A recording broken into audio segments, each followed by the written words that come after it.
जय श्री राम दोस्तों, मैं दीपक शर्मा आपका एक बार फिर स्वागत करता हूं अपने चैनल डीपीएस नॉलेज में। पिछली वीडियो में आपने देखा होगा और सीखा होगा कि दुख और दुख में क्या अंतर होता है, देवी और देवी में क्या अंतर होता है।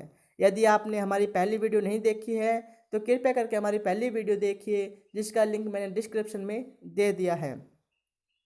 मैं आपको ऐसे 5 अद्भुत शब्दों के बारे में बताऊंगा जिनका अर्थ सामान्य तौर से अलग होता है। तो चलिए शुरू करते हैं हमारे वीडियो को। आप मेरा पहला शब्द है सभा, पंचायत, चौपाट और बटोल। आपने अवश्य सुना होगा कि वहाँ सभा हो रही है, पंचायत चल रही है, चौपाट लग रही है, बटोल हो रही है। यदि आपने इन 4 शब्दों में अगर अंतर नहीं पता है तो आज मैं आपको इन चारों में अंतर बताऊंगा। हमारे हिंदू समाज में जो भारतवर्ष है वो 4 वर्णों में बटा हुआ था। हमारे ऋषि मुनियों ने हमें 4 वर्णों में बांटा था। पहला ब्राह्मण, दूसरा क्षत्रिय, तीसरा वैश्य और चौथा शूद्र। तो जो ब्राह्मण एक जगह इकट्ठा होकर अपने लिए फैसला लेते थे, उनको उसको कहते थे हम सभा। पंचायत, जहाँ क्षत्रिय एक जगह इकट्ठा होकर अपने लिए फैसला करते थे, उसको हम पंचायत कहते थे। जहाँ वैश्य, जो व्यापारिक वर्ग था, एक जगह इकट्ठा होकर अपने लिए जो फैसला लेते थे, उसको हम कहते थे चौपाट। और जहाँ शूद्र एक जगह इकट्ठा होकर अपने लिए फैसला करते थे या सुनाते थे, उसको कहते थे बटोल। तो आपको ऐसी जानकारी कैसी लगी, हमें वीडियो में कमेंट में अवश्य बताएं। हमारा दूसरा शब्द है खालासा की ज़मीन। आपने अवश्य सुना होगा कि ये कोई खालासा का घर नहीं है, ये कोई खालासा की ज़मीन नहीं है कि मुँह उठाए चले आए यहाँ। आपने अवश्य सुना होगा, लेकिन आज मैं आपको खालासा की ज़मीन क्या होती है इसके बारे में बताऊंगा। जब हमारे भारतवर्ष में अलाउद्दीन खिलजी का शासन था, तो उसने जो इनाम में दी हुई ज़मीन थी उसको वापस लेकर उसको अपने अधिकार में कर ली थी। अपने अधिकार में कर ली थी और उस ज़मीन को सरकारी घोषित कर दिया था। इसलिए उस ज़मीन को खालासा की ज़मीन कहने लग गई। सरकारी ज़मीन को ही खालासा की ज़मीन कहने लग गई।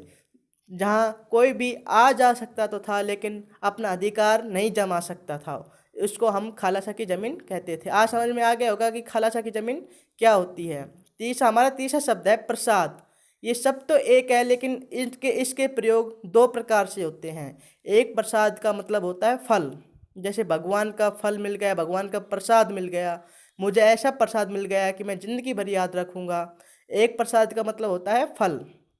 लेकिन इसी प्रसाद का मतलब होता है महल, ऊंचे ऊंचे भवन।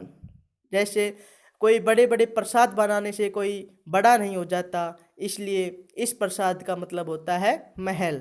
तो आज समझ में आ गया होगा कि प्रसाद के 2 प्रकार से प्रयोग हो सकते हैं। एक फल के बारे में, दूसरा बड़े बड़े भवन के बारे में। ठीक है, हमारा चौथा शब्द है कोटि। आप इसका भी प्रसाद की तरह ही 2 प्रकार से प्रयोग होता है। एक, कोटि का मतलब होता है करोड़। जैसे आपको कोटि कोटि प्रणाम, आपको करोड़ों करोड़ों बार नमन है। लेकिन दूसरे कोटि का मतलब होता है, इसी कोटि का दूसरा मतलब होता है प्रकार। जैसे हमारे हिंदू धर्म में 36 कोटि देवी देवता है, तो इसका मतलब 36 करोड़ देवी देवता नहीं है, 36 कोटि यानी कि 36 प्रकार के देवी देवता है। तो आज आपको समझ में आ गया होगा कि हमारे हिंदू धर्म में 36 करोड़ देवी देवता नहीं है, 36 प्रकार के देवी देवता हैं। तो आज आपसे किसी को ये मत कहना कि हमारे हिंदू धर्म में 36 करोड़ देवी देवता हैं। आपको कहना है कि हमारे धर्म में 36 कोटि यानी कि 36 प्रकार के देवी देवता हैं। हमारे अगले शब्द के बारे में बता देता हूँ मैं। 5वां शब्द है हमारा शिक्षा और विद्या।